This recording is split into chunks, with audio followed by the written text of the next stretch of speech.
Hello everyone, अस्सलाम वालेकुम। उम्मीद है आप सब लोग ठीक ठाक होंगे। आज एक नए सेशन के साथ आपके साथ बिल्कुल फिर हाजिर हैं। अच्छा, आज का जो सेशन है उसमें थोड़ा सा हम एक नए टॉपिक को ऐड कर रहे हैं कि before actually today's session I was mostly talking about Fulbright scholarship and how we can go to USA. लेकिन आज हमने उसको चेंज करके अपना जो रुख है वो ऑस्ट्रेलिया की तरफ किया है। तो आज हमें हमारे जो गेस्ट हैं वो हैं doctor Babar Shahzad and Babar and I were actually batchmates at University of Agriculture Faisalabad and roommate as well in Tipu Hall University of Agriculture. तो बहुत अच्छा टाइम गुजरा हमारा। और when I went to Fulbright, he went to first China. I think he will cover that part as well. And then from China, actually, he won this position and landed in Tasmania.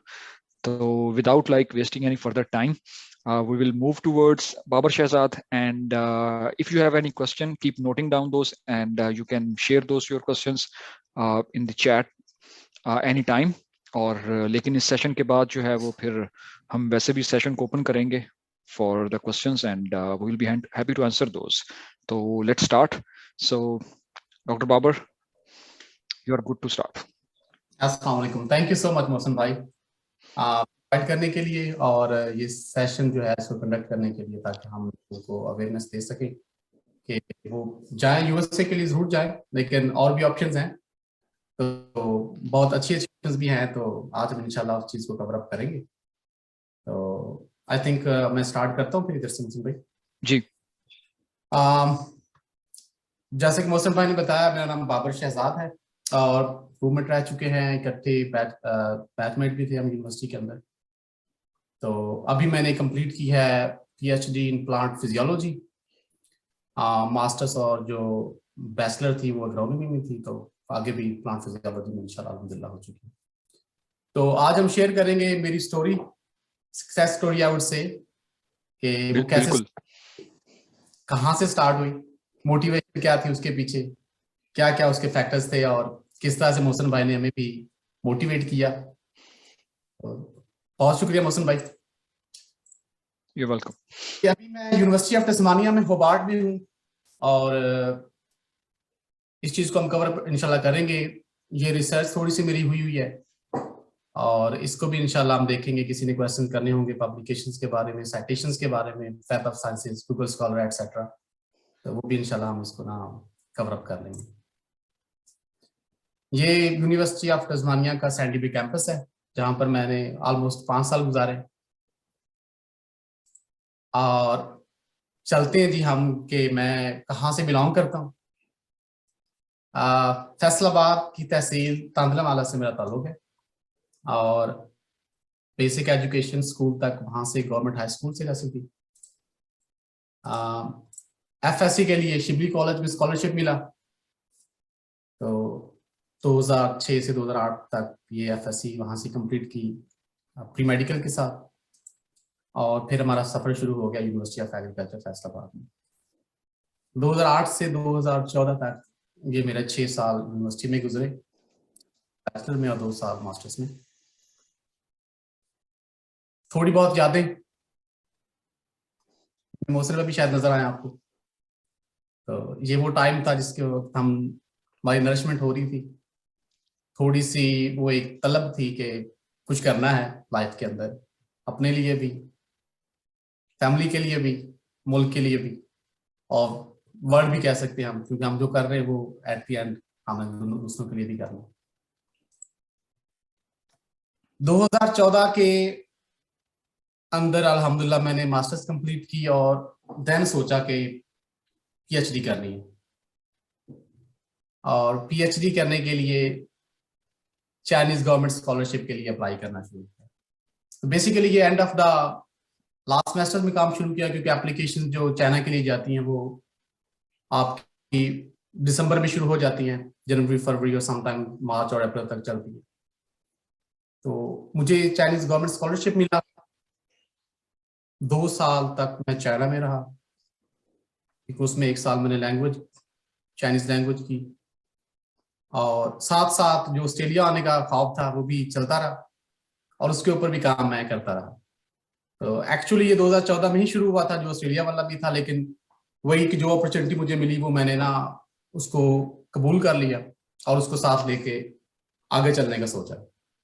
तो Chinese government scholarship अभी भी काफी लोग वहां पर जाते हैं, बहुत अच्छी अपॉर्चुनिटी है सबके लिए, जो जो विलिंग है कि एटलीस्ट जो कन्वीनियंट है उसकी कन्वीनियंट मैं इसलिए बोलूंगा कि नंबर ऑफ स्कॉलरशिप बहुत ज्यादा होते हैं, यूनिवर्सिटीज ज्यादा है, फंडिंग ज्यादा है। और फंडिंग आई वुड से कि बाकी ऑस्ट्रेलिया में भी मैं रह चुका हूँ, तो फंडिंग वहां पर जो है ना वो अनलिमिटेड होती है। आपकी रिसर्च के ऊपर या आपको जो स्टाइपेंड मिलता है वो आपके लिए बहुत काफी होता है कि आप ना अपने आप को वहां पर अच्छी तरह से अपनी तालीम और जो रिसर्च है उसको आप कंटिन्यू कर सकें। चाइनीज लैंग्वेज मिलने का मतलब आप उसमें सीख सकते हैं और साथ साथ आपकी पीएचडी भी चलती रहती है। खैर ये था, वहां से 1 साल लैंग्वेज करने के बाद मैंने सोचा कि ना पीएचडी तो मैंने इंशाल्लाह ऑस्ट्रेलिया से ही करनी है। तो उसके लिए जो कोशिश थी वो जारी थी, और जो मैंने तरीका अपनाया था वो ये था कि आप मुख्तलिफ प्रोफेसर्स को आप उसको एक वो एक यूज टर्म इस्तेमाल करते होते हैं कि ना एक cold, I think cold email sometimes हम उसको कहते हैं, कि आप उनको ईमेल करते हैं, उनकी प्रोफाइल्स वगैरह आप देखते हैं कि वो आपकी इंटरेस्ट के रेलेवेंट हैं कि नहीं है, जो आप करना चाह रहे हैं वो एटलीस्ट वो हो। आप उनसे कांटेक्ट करते हैं और अपनी सीवी वगैरह शेयर करते हैं, उनसे पूछते हैं कि आपके पास कोई प्रोजेक्ट वगैरह है, कंसेंट लेते हैं। ये डिफरेंट है कि आप जैसे यूएसए में आई कैसे होता है कि फुल ब्राइट के लिए लोग जाते हैं या यूनिवर्सिटीज डायरेक्ट ऑफर करती हैं, तो यहाँ पर थोड़ा सा ये होता है कि प्रोफेसर की विलिंगनेस होनी जरूरी है। आपने पहले कंसेंट लेना है और उसके बाद फिर जो आपकी एप्लीकेशन का फर्दर प्रोसीजर है वो स्टार्ट होता है। आप बगैर प्रोफेसर के किसी भी यूनिवर्सिटी में अप्लाई नहीं कर सकते बाबर, एटलीस्ट। यहाँ पे एक क्वेश्चन है मेरा जी जी। कि what you are talking about, is it like specifically for graduate studies, right? कि मास्टर्स एंड पीएचडी के लिए? ये पीएचडी के लिए। पीएचडी के लिए सही है, मतलब उसको जी क्लैरिफाई कर देना, ये ना हो कि वो जी जी, ये पीएचडी के लिए बात कर सही। रहा हूँ क्योंकि मैंने पीएचडी स्टार्ट किया था, तो उस वजह से मैंने ना उसको पीएचडी आप कंसिडर करें, क्योंकि मास्टर आपको सुपरवाइजर की रिक्वायरमेंट नहीं है। सही। वो ग्रेजुएट रिसर्च जो ऑफिस है वो उसको डील डायरेक्टली करते होते हैं। Got it. ठीक हो गया। तो दो तरह के स्कॉलरशिप्स यहाँ पर चलते हैं। आप स्कॉलरशिप की अगर बात करते हैं ना, क्योंकि पीएचडी आप बगैर स्कॉलरशिप के तो पॉसिबल नहीं है कि आप कर सके। और दूसरी बात यह है कि आपके पास स्टाइपेंड भी होना जरूरी है। समटाइम्स क्या होता है कि आपको वो ऑफर कर देते हैं कि आपकी ट्यूशन फीस और जो रिसर्च है वो हम जो है ना फंड कर देंगे, लेकिन आप जो आपके जो लिविंग एक्सपेंस है ना वो आपने खुद बियर करने हैं। तो समटाइम्स जो काफी ज्यादा एस्पायरेंट्स होते हैं कंफ्यूज हो जाते हैं कि आया कि हम अगर वहां पर जाते हैं तो क्या हमारे लिए इजी होगा कि हम वहां पर कुछ काम कर लें जिसकी वजह से हम अपने लिविंग एक्सपेंस को बियर कर सकें। तो अगर आप पीएचडी के लिए आ रहे हैं तो आई वुड से कि आप वेट कर सकते हैं, वेट करें, आपको पूरी फंडिंग मिल जाती है तो फिर ही जाएं, क्योंकि फिर उसमें यह है कि अगर आप बाकी कामों में लग जाएंगे तो जो आपका फोकस है जो आप करने आ रहे हैं ना वो अधूरा आपका रह जाएगा या उसके अंदर आप फोकस नहीं कर पाते। तो यूनिवर्सिटी वेबसाइट्स को सबसे पहले तो आप देखें, और वहां पर क्या होता है कि समटाइम्स अगर किसी सुपरवाइजर को कोई पोटेंशियल कैंडिडेट नहीं मिला तो वो क्या करते हैं कि वो वेबसाइट पे डाल देते हैं, जो यूनिवर्सिटी की वेबसाइट है वहां पर अवेलेबल प्रोजेक्ट्स में आ जाएगा या उनकी प्रोफाइल के नीचे आ जाएगा कि हमारे पास ये वाला प्रोजेक्ट अवेलेबल है। दूसरा कुछ और potential organisation I would say कि जैसे कि सीएसआरओ है, ऑस्ट्रेलियन रिसर्च काउंसिल है, जो रिसेंटली उन्होंने एक और जो डिपार्टमेंट बनाया या ऑर्गेनाइजेशन जो ना शुरू की है, वहां से आपको रिसर्च ट्रेनिंग प्रोग्राम जो पहले एपीए के नाम से होता था, ऑस्ट्रेलियन पोस्ट ग्रेजुएट अवार्ड, उसका उन्होंने नाम चेंज कर दिया है। और देन डेस्टिनेशन ऑस्ट्रेलिया है कि इसमें क्या होता है कि ना जो रीजनल एरियाज हैं जो ऑस्ट्रेलिया के जहां पर आप कह सकते हैं कि थोड़े से बैकवर्ड है, उन यूनिवर्सिटीज के अंदर भी आपको एडमिशन मिल सकता है, स्कॉलरशिप मिल सकता है, उसका नाम उन्होंने डेस्टिनेशन स्कॉलरशिप लिखा है या ऑस्ट्रेलिया लिखते थे। तो ये तो बेसिक एक ना कंसेप्ट दे रहे हैं कि ना ये स्कॉलरशिप आपको अवेलेबल होते हैं। अब यहाँ पर कुछ और चीजें भी हैं कि ये यहाँ पर जो ऑस्ट्रेलिया के अंदर रिसर्च होती है ज्यादातर वो अप्लाइड रिसर्च होती है, कि जो मुख्तलिफ ऑर्गेनाइजेशंस हैं, सुपर मार्केट्स हैं या बड़े बड़े ग्रुप्स हैं, वो फंडिंग देते हैं मुख्तलिफ यूनिवर्सिटीज को रिसर्च के लिए। तो आप उनके स्कॉलरशिप्स को भी अवेल कर सकते हैं कि आपके पास ना एक काफी ज्यादा मतलब अवेलेबिलिटीज होती हैं कि आप किसी भी ऑर्गेनाइजेशन जो है वो टारगेट कर सकते हैं। तो ये दो तरीके बताए जो मैंने कैसे आपने इनको टारगेट करना है। और थोड़ा सा यहाँ पर एक जनरल सा टच है कि अगर जब भी आप किसी यूनिवर्सिटी की साइट पे जाएं तो ये कुछ चीजें हैं जिनको जरूर देखें, क्योंकि हर यूनिवर्सिटी की जो रिक्वायरमेंट है एडमिशन के लिए एटलीस्ट वो डिफरेंट होती है, कुछ हो सकती है, कुछ की डिफरेंट होती है। बेहतर है कि आप यूनिवर्सिटी की वेबसाइट पे जाकर एडमिशन की रिक्वायरमेंट जरूर चेक करें। इंग्लिश लैंग्वेज प्रोफिशिएंसी जो है उसमें ये बहुत अहम पॉइंट है कि समटाइम्स क्या होता है कि हम आइट्स हमारे पास नहीं होता है, हम उसका वेट करने लग जाते हैं कि वो मेरे पास आएगा तो फिर मैं किसी पोटेंशियल सुपरवाइजर से रब्ता करूंगा या उसे बताऊंगा कि मैं विलिंग हूं कि मैं यहाँ पर आके ना आपके साथ रिसर्च करना चाहता हूँ। तो होता क्या है कि जैसे हमारी यूनिवर्सिटी ऑफ एग्रीकल्चर थी, यूनिवर्सिटी ऑफ एग्रीकल्चर फैसलाबाद, वहां से हमें वो एक ईपीसी मिला था, अगर आपको याद हो तो, जिसको हम इंग्लिश प्रोफिशिएंसी सर्टिफिकेट कहते हैं। दैट्स वैलिड, आप उसकी बेस के ऊपर भी अप्लाई कर सकते हैं। ठीक है, जहां तक ये एक जनरल रिक्वायरमेंट की बात हम कर रहे हैं तो हर यूनिवर्सिटी की डिफरेंट, कुछ यूनिवर्सिटीज मांग लेती हैं क्योंकि स्पेसिफिक है पीएचडीज के लिए। मैं एग्रीकल्चर की चूंकि बात कर रहा हूँ तो उसके अंदर जो है वो आर्ट्स समटाइम मांगा होता है, समटाइम नहीं मांगा होता, तो you need to check for that, don't waste your time. ये पहला पॉइंट था। फिर स्कॉलरशिप्स को देखें, जैसे पिछले पॉइंट में हमने किया है कि उनके पास स्कॉलरशिप्स कौन कौन से अवेलेबल है। फिर उनके पास प्रोजेक्ट्स देखें, आप किस में इंटरेस्टेड हैं। प्रोफेसर्स की लिस्ट के ऊपर जाएं, प्रोजेक्ट्स के ऊपर जाएं और वहां से जो अपना आपका रेलेवेंट प्रोजेक्ट है उसको देखें। प्रोजेक्ट को ढूंढना जरूरी है, रीजन उसकी ये है कि जब भी आप प्रोजेक्ट को देखेंगे तो आपने फिर उस पोटेंशियल प्रोफेसर को कांटेक्ट करना है। फिर वो आपकी जो एप्लीकेशन का प्रोसीजर है ना वो शुरू होगा, क्योंकि उसने आपसे एक प्रपोजल बनवाना है जो कि 1 to 2 पेजेस हो सकता है, हम क्योंकि हम पीएचडी की बात कर रहे हैं। और वो जो प्रोजेक्ट बेसिकली वो एक प्री रिक्विजिट है, उसके बगैर आपकी एप्लीकेशन नहीं चलती। और वो अप्रूव कर देगा तो फिर आप एप्लीकेशन को सबमिट कर दें। एप्लीकेशन सबमिट करवाने के दौरान आपको कुछ वही बात कर रिकमेंडेशन लेटर्स की जरूरत होती है, जो आपको आपके मास्टर्स के सुपरवाइजर, जो भी आपके साथ जिस बंदे ने काम किया वो आपको प्रोवाइड कर सकता है, जो भी टाइम बीइंग एप्लीकेशन के साथ साथ उसका काम चलता रहता है। ऑनलाइन होते हैं रिकमेंडेशन लेटर ये वाले, कि जो आपका सुपरवाइजर होगा पिछला उसको लिंक चला जाएगा और वो आपका जो रिकमेंडेशन लेटर है वो सबमिट करवा देंगे। Wait for response if successful, वो आपको मजीद इंफॉर्मेशन भेज देते हैं, क्या क्या रिक्वायरमेंट्स होती हैं प्रोजेक्ट की, उनको फॉलो अप करते हुए आप वीजे के लिए जाते हैं और देन आप ऑस्ट्रेलिया आने का सोचते हैं। तो ये एक जनरल सी एक स्कीम है जो मोस्ट ऑफ द टाइम यही इस्तेमाल होती है हर यूनिवर्सिटी के अंदर। अपनी बात करते हैं तो अगस्त 2015 के अंदर मैंने अपने सुपरवाइजर से रब्ता किया जिसके पास अभी मैं काम कर रहा हूं। कोल्ड ईमेल था, ईमेल किया अपनी सीवी के साथ और आगे से कोल्ड ही आंसर आया उसका। और आंसर ये था बेसिकली कि अभी आपकी प्रोफाइल इतनी अच्छी नहीं है कि मैं आपको रख सकूं, विच वाज समथिंग लाइक, आप कह सकते हैं कि मैं डीमोटिवेट तो नहीं हुआ उससे, लेकिन दुख लगा कि पता नहीं क्या चीज की, किस चीज की कमी है कि हमने इसके ऊपर काम करें तो हो जाए। कुछ दोस्तों से बात की जो कोलीग्स थे कि क्या चीजें हो सकती हैं, तो फिर वहां पर पहला पॉइंट आया कि आपने प्रूव करना है कि you have capabilities for research, और उसके अंदर साइंटिफिकली आपको प्रूव करना है कि आप जो है वो साइंटिफिक प्रोसीजर्स को और प्रोटोकॉल्स उनको फॉलो अप करके कैसे इस प्रोजेक्ट को आप कंप्लीट कर सकते हैं। और फिर उसके अंदर आपकी रिक्वायरमेंट आ जाती है पब्लिकेशन की। तो ये वो टाइम था जहां से पब्लिकेशन लिखने का, राइटअप करने का शौक जो था, जो जुनून था, वो चढ़ा। 2015 से लेकर 2016 तक एक साल में मेरी 2 पब्लिकेशंस आई जो जस्ट रिव्यू आर्टिकल्स थे,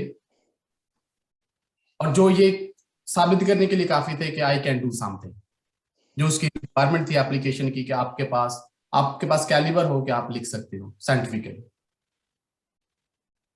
later on after 1 year I sent an email again to my supervisor and he was readily available to accept me as a potential candidate।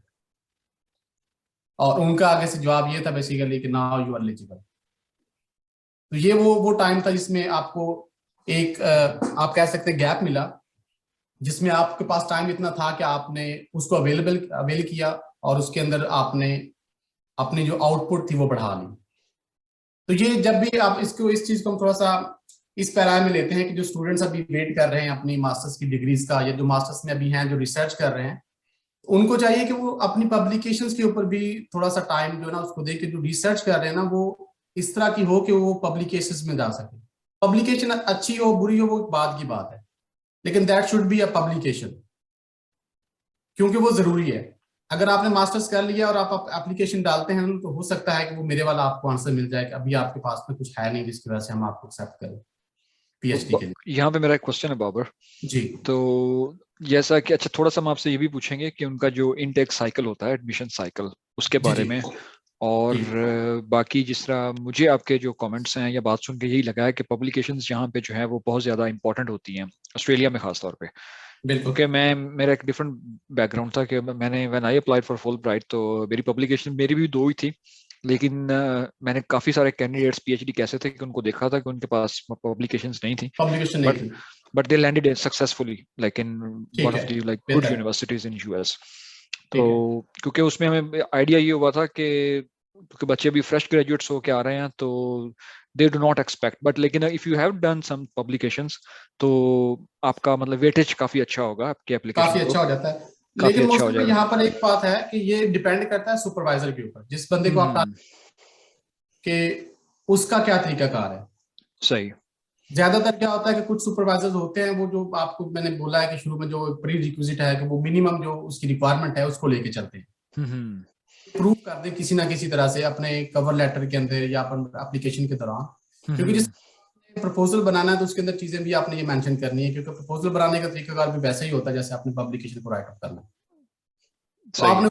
साबित करना होता है। सही है। और दूसरा चीज ये थी कि अगर आप हमें थोड़ा सा साइकिल्स के बारे में बताएं कि अगर आपके पास स्लाइड्स हैं, मतलब कि जो नेक्स्ट स्लाइड्स हैं कि क्या, मतलब कि जैसे अमेरिका में दो साइकिल्स होते हैं, मतलब जी फॉल जी एंड स्प्रिंग।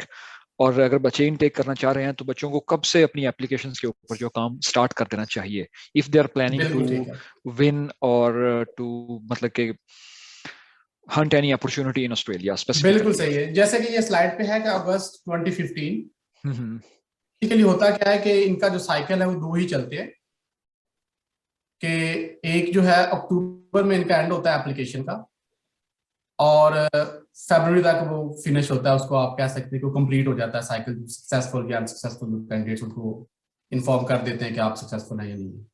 सही। तो जिसकी आउटकम फरवरी में आएगी ना, उनकी जो उनका जो इनटेक होगा वो आगे जाके मिड ऑफ द ईयर आएगा।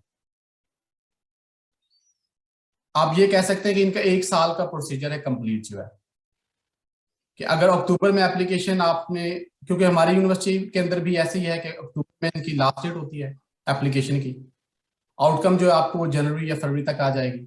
और फिर आपको वो टाइम देते हैं क्योंकि आपके वीजा प्रोसेस के ऊपर काफी टाइम जो है ना वो कंज्यूम होता है, तो आपको वो 4 से 6 महीने जो है ना वो इस टाइम का दे देते हैं कि आप इस टाइम के अंदर आपने लैंड करना। आप मार्च से या फरवरी से 6 महीने और करेंगे तो ऑटोमेटिकली वो अगस्त हो जाएगा। सो और इट मीन्स के मतलब कि वो एक साल चाहिए बच्चों को, एक साल पहले एक उसको। साल चाहिए आपको। और बाकी बात यह है कि जो फ्रेशली ग्रेजुएट्स होते हैं उनके लिए भी ये है कि बेहतर है कि आप अपने थीसिस राइट अप अगर फर्ज किया कर रहे हैं, आप आखिरी सेमेस्टर के अंदर हैं, तो एटलीस्ट आप जो पोटेंशियल सुपरवाइजर्स हैं जिनके साथ आप काम करने के सोच रहे हैं उनसे रब्ता करें, उनकी प्रोफाइल्स को देखें, उनके प्रोजेक्ट्स को देखें कि इन फ्यूचर वो क्या उनके पास कोई फंडिंग है कि नहीं है। ईमेल कर दें उनको, पूछें उनसे कि वो फ्यूचर में उनको ले सकते हैं कि नहीं ले सकते, क्योंकि आप अभी थीसिस अपना लिख रहे हैं, वो आपका टाइम बच जाता है, क्योंकि ये एक साल का प्रोसीजर है एटलीस्ट। और कुछ सूरतों में तो मेरे जैसे बंदे को 3 साल भी लग जाते हैं। तो इसलिए बेहतर है कि आप इसको अर्ली प्रोएक्टिव रहें, अर्ली स्टार्ट करें इसको। आपको टाइम लग भी सकता है और नहीं भी लग सकता है, क्योंकि आप लकी इनफ है तो आप हो सकता है कि फौरन बाद या आपका जो है वो चाइना के लिए। और यहाँ पर डिफरेंस एक जो है वो ये है कि आपके पास यहाँ पर आपका आपकी डिग्री कंप्लीशन आपकी होनी चाहिए आपकी एप्लीकेशन के लॉन्च करने तक। लेकिन चाइना के अंदर ऐसा नहीं है, आप वहाँ पर होप सर्टिफिकेट वगैरह या कुछ दे के वहाँ से एडमिशन आपका हो जाता है, और जब आप कमेंट्स करते हैं अपनी कैंडिडेचर को तो वहाँ पर क्या होता है कि आप उनको वो प्रोवाइड कर देते हैं कि आपकी डिग्री कंप्लीट हुई है। तो ये डिफरेंस है कि आपको मतलब एडमिशन आपका नहीं स्टार्ट होगा जब तक आपके पास पिछली डिग्री की कोई कॉपी वगैरह नहीं आ जाएगी। कुछ यूनिवर्सिटीज जो है वो अर्ली भी उनका एडमिशन हो जाता है, लेकिन ये सारा का सारा डिपेंड करता है आपके वीजा प्रोसेस के ऊपर, क्योंकि वीजा समटाइम क्या होता है कि 4 महीने 3 से 4 महीने आपके लग जाते हैं पीएचडी कैंडिडेट्स को, तो ऑटोमेटिकली फिर आप ना शिफ्ट हो जाते हो अगले सेमेस्टर के अंदर। और उसकी रिक्वायरमेंट्स भी होती है कि या तो फिर आप डेफर करेंगे, या ये है कि आप यूनिवर्सिटी से थोड़ा बहुत और टाइम लेके तो आप उसको कंटिन्यू कर देते होते हैं। क्योंकि मुझे याद है कि एक हमारे साथ एक और एक कोलीग थे, सीनियर थे, यहाँ पर आए थे, उन्होंने लिटरली 3 साल से भी कम जो था ना टाइम वो गुजारा था। कि उसकी रीजन ये थी कि उनका जो वीजा प्रोसेस है उसमें टाइम ज्यादा लग गया था। तो स्कॉलरशिप जो था वो कंटिन्यू हुआ था। उस वजह से क्या होता है कि आपका ना वो कैंडिडेचर जो है ना वो उसके ऊपर इफेक्ट होता है। अच्छा, तो आप कौन सा तरीका इस्तेमाल करना चाहते हैं ये आप पे डिपेंड करता है। मैंने जैसे बताया कि मैंने अपने सुपरवाइजर्स को कांटेक्ट किया था। 3 यूनिवर्सिटीज थी जिनके अंदर मैंने बेसिकली जो मेरी टारगेट यूनिवर्सिटीज थी, यूनिवर्सिटी ऑफ वेस्टर्न ऑस्ट्रेलिया था, यूनिवर्सिटी ऑफ क्वींसलैंड और university of Tasmania. University of western Australia के अंदर एडमिशन मेरा हो गया था, लेकिन स्कॉलरशिप नहीं हुआ था। जैसा कि मैंने बोला है कि वो आप अफोर्ड नहीं कर सकते। अगर आपके पास स्टाइपेंड नहीं है, लिविंग अलाउंस नहीं है, या इवन ट्यूशन फीस भी नहीं है, तो फिर आप उसको अफोर्ड नहीं कर सकते। तो 2016 के अंदर ये हुआ, लेकिन मैंने उसको डेफर कर दिया। यूनिवर्सिटी ऑफ क्वींसलैंड वालों की रिक्वायरमेंट थी कि आपके पास आर्ट्स होना जरूरी था उस वक्त। मेरे पास रिजल्ट नहीं आया था उस वक्त। ये राउंड भी मेरा एंड हो गया, और 2016 के अक्टूबर में जाके यूनिवर्सिटी ऑफ तस्मानिया वाला मेरा जो है वो एक्सेप्ट हुआ, एप्लीकेशन हुई मेरी, और 2017 के शुरू में स्कॉलरशिप हो गई। ये एक टाइम है कि 2015 से लेकर 2016 तक 1 साल वेट किया मैंने, और देन अक्टूबर 16 एप्लीकेशन हो गई, और 4 महीने लग गए थे तकरीबन। उसकी रीजन ये थी कि यहाँ पर स्लो चलते हैं प्रोसीजर्स। समटाइम्स क्या होता है कि आपको क्रिसमस की छुट्टियां आ गई हैं, तो जो कुछ भी काम होगा उसको पेंडिंग करके नेक्स्ट शिफ्ट कर देंगे। तो दिसंबर में ड्यू था रिजल्ट, दिसंबर भी गया और जनवरी भी गई, और फरवरी के मिड में जाकर रिजल्ट आया। उस वजह से ना वो चीजें पीछे चलती जाती हैं कि आपने फिर इस चीज को भी माइंड में रखना होता है कि ये चीजें ऐसी नहीं है कि ये टाइम डिपेंडेंट है, ये कमेटी पे डिपेंड करता है। समटाइम्स क्या होता है कि एक आदमी छुट्टी आ गई तो ऊपर नीचे काम हो सकता है। 2017 में फरवरी में मेरा ये टस्मानियन गवर्नमेंट स्कॉलरशिप अवार्ड हुआ था, और then I started university of Tasmania in August 2017। 4 साल की पीएचडी मेरी थी, या आप ये कह सकते हैं कि जो फंडिंग होती है वो 4 साल की होती है। जो ट्यूशन फीस, जिसमें आप कह सकते हैं ये जो रिसर्च के फंड्स होते हैं, वो 4 साल की पीएचडी के लिए होते हैं।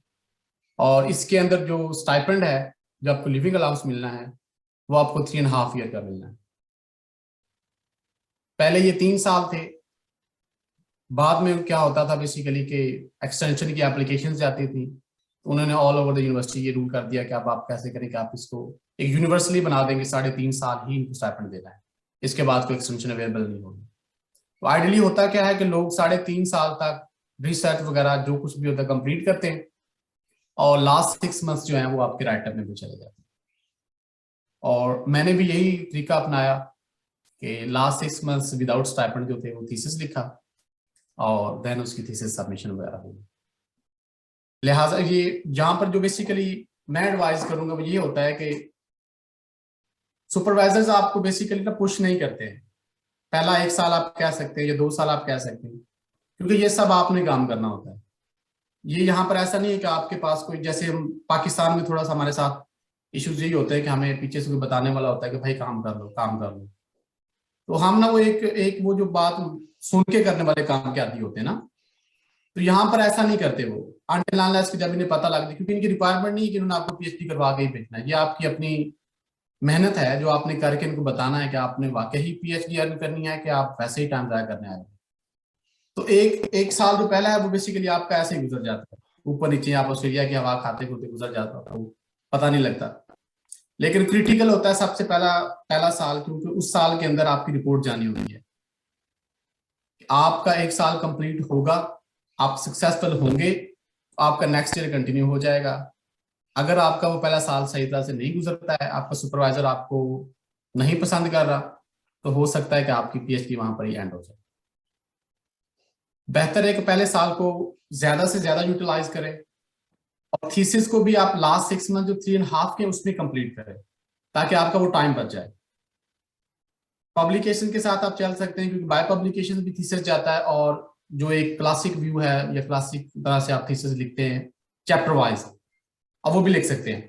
तो ये एक डिफरेंट जो है वो बेसिकली एक आप कह सकते हैं प्रोसीजर्स होते हैं हर सुपरवाइजर के। कि कुछ सुपरवाइजर्स कहते हैं कि आपने साथ साथ पब्लिकेशन करनी, जैसे जैसे आपकी रिसर्च कंडक्ट हो रही है, रिजल्ट्स आए, एनालिसिस हुई है, तो आपने पब्लिकेशन के लिए चले जाना। और कुछ कहते हैं जी कि कोई पब्लिकेशन की जरूरत नहीं है हमें, हम अपना थीसिस ही आप करें और आप ग्रेजुएट हो जाए। तो ये है कि आप अपना टाइम बचाएं, और बजाय इसके कि आप आखिरी जो 6 महीने हैं उसके अंदर आपको कोई परेशानी हो स्टाइपेंड की वजह से, लिविंग अलाउंस की वजह से। और परेशानी मैं इसलिए कह रहा हूँ, यहाँ पर जो रेंट्स है वो बहुत ज्यादा है, सबसे बड़ी बात। फिर आपको मुश्किल हो जाती है कि आपने उसको ना कैसे जो है बेसिकली ना अपना टाइम गुजारना है वहां पर। थोड़ी सी पिक्चर्स के पीएचडी के दौरान हमने क्या किया, घूमे फिरे भी, और ऑस्ट्रेलिया देखा, रिसर्च भी की, और अल्हम्दुलिल्लाह हमारे टाइम के अंदर जो पीएचडी हो गई।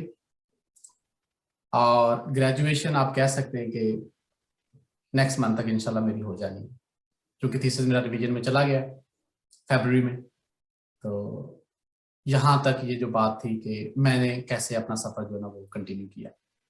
तो पीएचडी के दौरान मेरे 3 पब्लिकेशंस हुई हैं हुसन भाई, गुड। और थीसिस माशाल्लाह आ गया रिकमेंडेशन के साथ।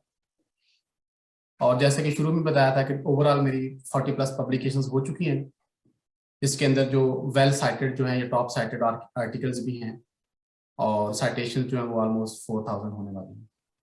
तो ये वो चीज़ थी जो बेसिकली आपको इन फ्यूचर जो है ना वो बहुत ज़्यादा काम आएगी, अगर आप इस फील्ड के अंदर रहना चाहते हैं तो। क्योंकि ये डिपेंड करता है, अगर आपने पीएचडी को ऑप्ट किया तो डेफिनेटली आप रिसर्च में जाना चाह रहे हैं और आपका यही फील्ड है, क्रैम यही है। इसके अंदर जो चीज़ें आपको फायदा देंगी ना, उनके साथ आपको उनको साथ लेके आपको चलने में ही फायदा है।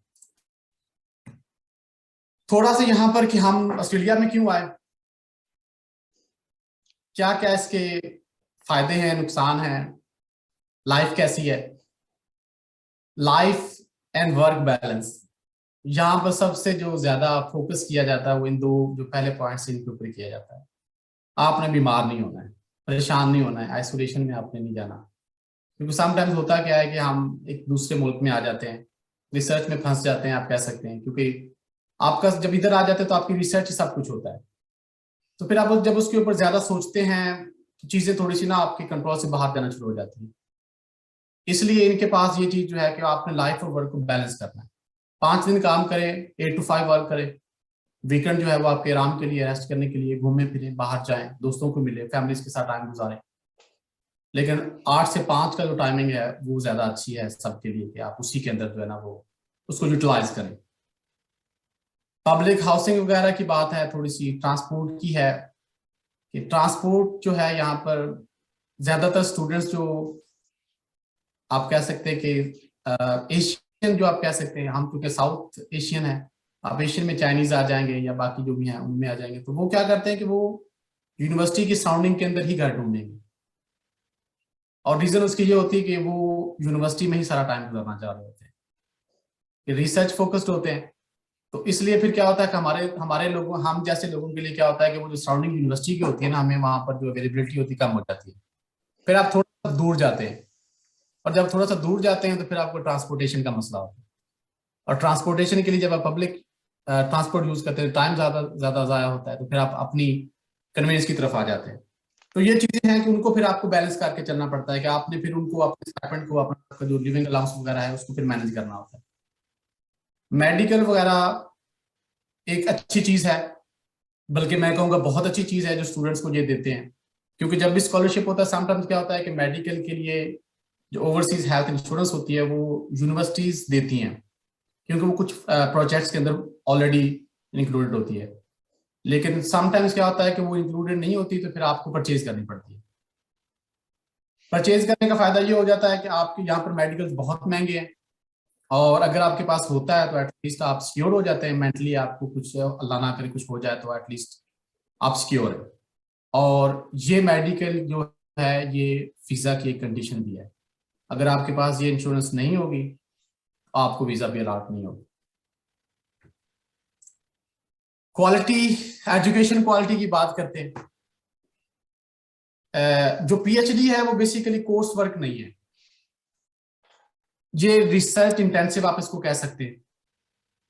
और कोर्स वर्क में 1 से 2 कोर्सेज आपको वो बेसिक आप कह सकते हैं कि जो ग्रेजुएशन के लिए आपको देते हैं, जो आपकी रिसर्च के डाटा मैनेजमेंट कह सकते हैं, एनालिसिस कह सकते हैं। इस तरह के दो से चार, दो कंपल्सरी होते हैं और दो जो है आपके एक्टिव कोर्सेज होते हैं। यूनिवर्सिटी की रैंकिंग्स मैटर करती हैं। बेहतर है आप यूनिवर्सिटी की वेबसाइट पे जाएं, सर्च आउट करें, टॉप 10 जो यूनिवर्सिटीज ऑस्ट्रेलिया की एटलीस्ट उनके अंदर जाएं आप।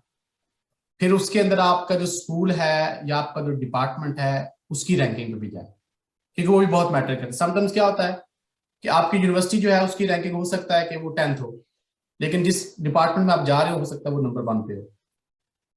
तो ये बेहतर है कि उस चीज को आप देखें। फिर जब आप प्रोफेसर की सिलेक्शन करते हैं तो उसमें भी देखें कि ज्यादातर क्या होता है कि हम उसकी वर्क एफिशिएंसी पे चले जाते हैं कि ही सच अ प्रोडक्टिव प्रोफेसर और साइंटिस्ट, लेकिन फिर वो अगर आप वहां पर जाके तंग होते हैं तो फिर ज्यादा इश्यूज क्रिएट होते हैं। तो बेहतर है कि आप उन चीजों को भी देखें कि वो बंदा कैसा है। आप उनके जो प्रीवियस स्टूडेंट्स हैं जो लैब से ऑलरेडी ग्रेजुएट हो चुके हैं, क्योंकि उसका रिकॉर्ड आपको मिल जाता है वेबसाइट से, आप उनसे रब्ता कर सकते हैं कि लैब का जो इन्वायरमेंट है वो कैसा है, मैं आना चाह रहा हूँ तो मुझे कैसा फील होगा या कैसा, मैं मतलब मुझे क्या करना चाहिए।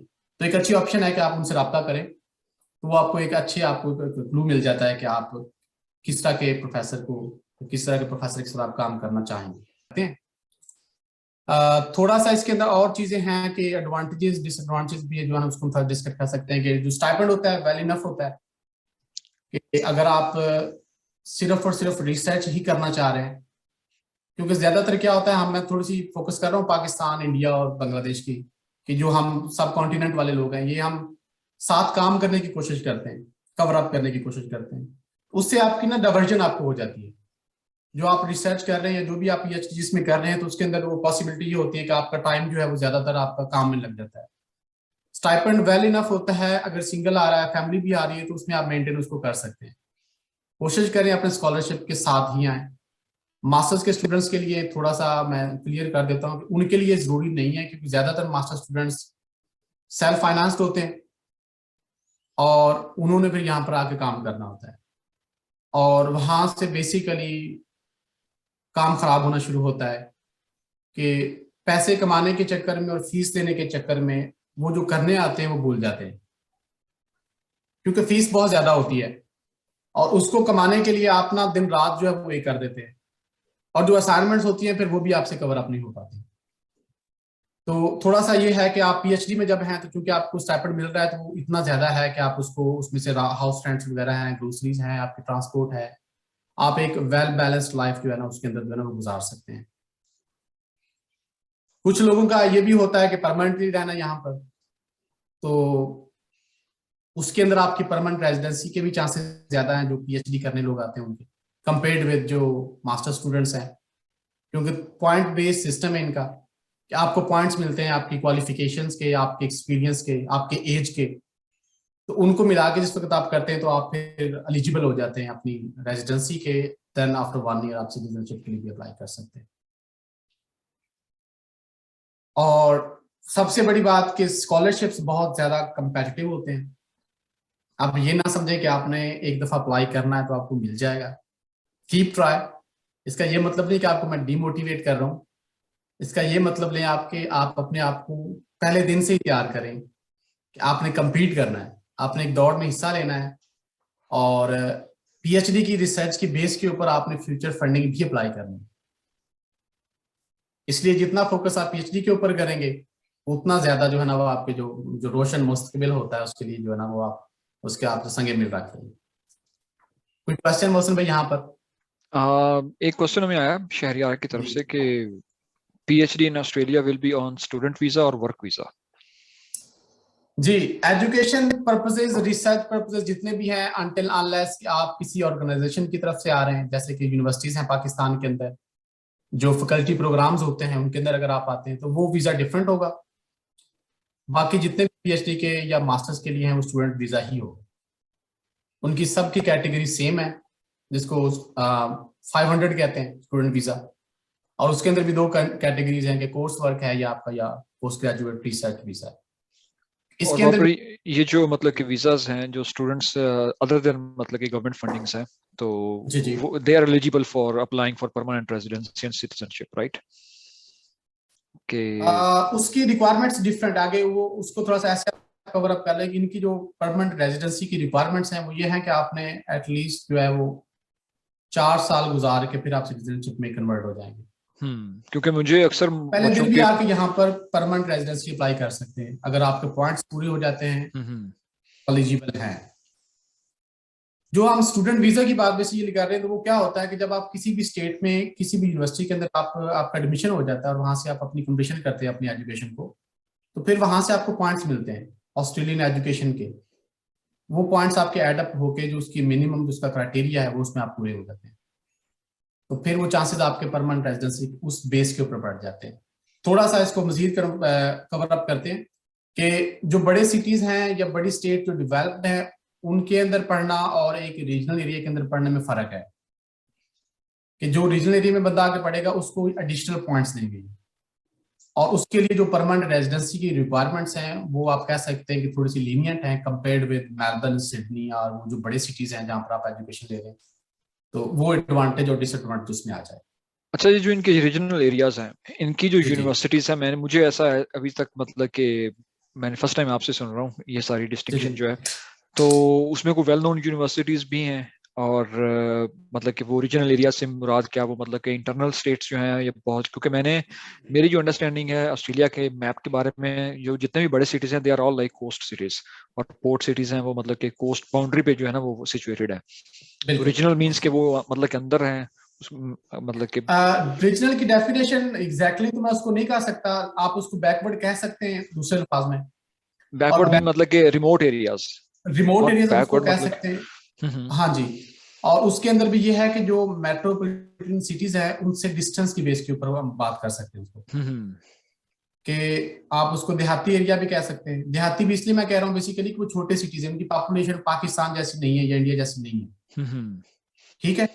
तो उनकी कैटेगरीज हुई हुई है कि उन्होंने रीजनल कंसिडर किया हुआ है और बाकियों को मेट्रोपॉलिटन आ जाएगा। और जो रीजनल की बात हम कर रहे हैं उसके अंदर जहाँ मुख्तलिफ यूनिवर्सिटीज हैं, अब जिस यूनिवर्सिटी में मैं पढ़ा हूँ ये भी रीजनल में आती है, दो कि ये कैपिटल सिटी के अंदर है जो तस्मानिया का कैपिटल होबार्ट है, लेकिन उनकी जो जनरल डेफिनेशन है ये उसके अंदर आता है। अब इसको मजीद सिंप्लीफाई पैसे कर लें कि अगर यही एजुकेशन मैंने मेलबर्न, सिडनी या ब्रिस्बेन से ली होती तो उसके पॉइंट्स कम मिलने थे, अब मुझे पॉइंट्स ज्यादा मिले। सही। रैंकिंग अगर बात करें तो रैंकिंग दोनों की सेम है। चलें Babar, let's actually wind up, क्योंकि अभी हम मतलब बच्चों के फिर क्वेश्चंस भी लेंगे, तो if you have some more slides या जी लेट्स एक्चुअली एक दो क्विकली स्लाइड्स गो रह ओवर। गई हैं, कुछ डूज और डोंट्स हैं। डूज में आ जाएगा कि जिस वक्त आपका एडमिशन हो जाता है यहाँ पर हो आप आ जाते हैं तो नेटवर्किंग करें, लोगों से मिलें जो आपके स्कूल्स के अंदर हैं, आप यूनिवर्सिटीज के अंदर हैं, टीज के लिए जाएं, लैब मीटिंग्स हैं उनको अटेंड करें, गैदरिंग्स में जाएं, कोलैबोरेशन करें बाकी जो साइंटिस्ट या बाकी लोग जो आपकी तरह का काम कर रहे हैं उनके साथ मीटअप करें, क्योंकि फेस वैल्यू जो है यहाँ पर बहुत ज्यादा है। अगर आप किसी को मिलते रहे और अगर आपको जानता है तो इन फ्यूचर आपको काम भी होगा ना तो वो काम करेंगे। इसलिए ये है कि ये सबसे जरूरी है। और रीजन इसकी ये है कि पीएचडी के अंदर क्या होता है कि आपकी जो रिसर्च इंटेंसिव इन्वायरमेंट है ना वो आपको टाइम इतना नहीं देता है कि आप थोड़ा सा टाइम स्पेयर करके ना अपना मग उठाएं और ना टी रूम में जाकर ना बाकी लोगों के साथ गॉसिप्स करें। तो 15 मिनट्स या 30 मिनट्स का हो सकता है। समटाइम्स क्या होता है कि आपने एक्सपेरिमेंट लगाया होता है तो आपके पास वो आप मैनेज नहीं कर पाते। समटाइम्स क्या होता है कि आपकी बिल्डिंग थोड़ी सी आइसोलेटेड होती है तो आप वो स्कूल से थोड़ा सा आइसोलेट हो जाते हैं, तो वो क्या होता है कि बाकी स्कूल को पता नहीं होता कि आप कौन है, किसी प्रोफेसर का आपको पता नहीं होता, आपने स्टैटिस्टिशियन के पास जाना है, आपने स्टैट लगवानी तो आपको पता नहीं होगा कि किसके पास जाके किससे मुलाकात करनी है। और दूसरा जैसे कि बात मैं कवर अप कर चुका हूँ कि रिसर्च वर्क आइसोलेशन है, थोड़ा सा बैलेंस करें उसको, करें रिसर्च फोकस करें, लेकिन वो जो 8 to 5 वाला कॉन्सेप्ट है ना उसके ऊपर फोकस ज्यादा करें। और anything else, I think that's all from me. सही है। इसके अलावा कोई क्वेश्चन? और बाकी बाबर ने बहुत अच्छी हमें टिप्स शेयर की हैं, हमारे साथ इंटरनल स्टोरीज जो हैं वो शेयर की हैं। तो बाकी अगर आप वाकई इसके लिए सिंसियर हैं ऑस्ट्रेलिया जाने के लिए, तो उन्होंने सारे advantages, disadvantages, dos and don'ts आपके सामने रख दी हैं। तो I and still if you have any question after this session you can actually उनको मतलब कि डायरेक्टली ईमेल भी कर सकते हैं, उनको फेसबुक पे भी रीच आउट कर सकते हैं। आई होप कि जी ही वोंट माइंड। बिल्कुल बिल्कुल, ईमेल है जी मेरा, मैं आपको ईमेल हाँ, शेयर कर देता हूँ स्क्रीन पे। तो बाबर अगर आपके पास स्क्रीन पे कहीं पे ईमेल है तो आप इसको वाकई वो मतलब कि शेयर कर दें, अदरवाइज आप इसको टाइप करके इसमें चैट में भी लिख सकते हैं।